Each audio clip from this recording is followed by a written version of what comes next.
नमस्कार, सुप्रियाज किचनमध्ये तुमचं स्वागत आहे। आज आपण बनवत आहोत गावरान पद्धतीची अंडा करी। त्यासाठी आपण आता एका कुकरमध्ये अंडी शिजवून घेणार आहोत। त्यामध्ये 1 ग्लास पाणी घालून घ्यायचं आहे आणि 1 चमचा मीठ घालून घ्यायचं आहे। नंतर कुकर लावून त्याच्या 4 ते 5 शिट्ट्या करून घ्यायच्या आहेत आणि नंतर शिजवलेल्या अंड्याचं आपण टलपारं काढून घेणार आहोत। तर इथे आपण शिजवून घेतलेली अंडी आहेत। एक मीडियम साईजचा कांदा चिरून घेतला आहे, खोबरं आहे, मीठ आहे, आलं लसूण आहे, कोथिंबीर आहे, हळद आहे, धने पावडर आहे, गरम मसाला आहे आणि घरगुती पद्धतीचं काळं तिखट आहे।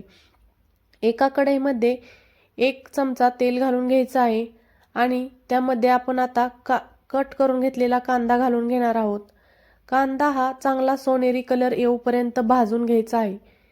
कांदा चांगला सोनेरी कलर येऊपर्यंत भाजल्यानंतर त्यामध्ये आता आपण आलं लसूण घालून घेणार आहोत आणि तेही चांगलं भाजून घ्यायचं आहे।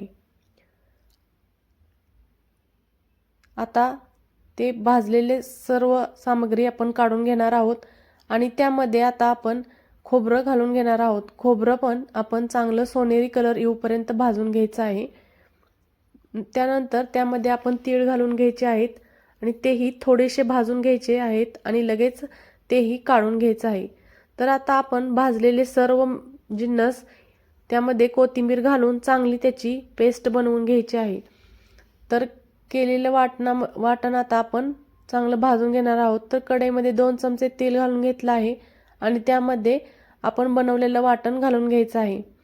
वाटण तेलामध्ये चांगलं परतून घ्यायचं आहे। वाटणामधून चांगलं तेल बाहेर आल्यानंतर आपण आता त्यामध्ये काही सुके मसाले घालू।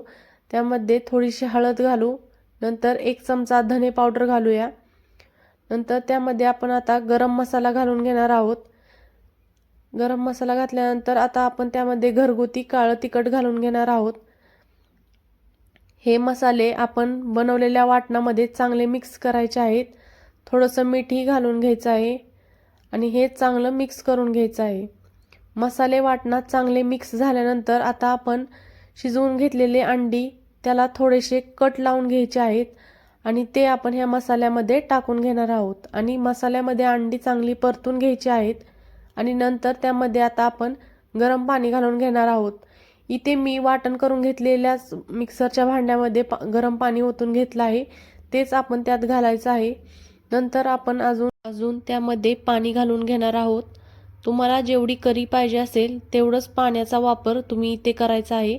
आता रश्श्याला चांगली उकळी फुटलेली आहे। अशा पद्धतीने आपल्या गावरान पद्धतीची अंडा करी तयार झालेली आहे।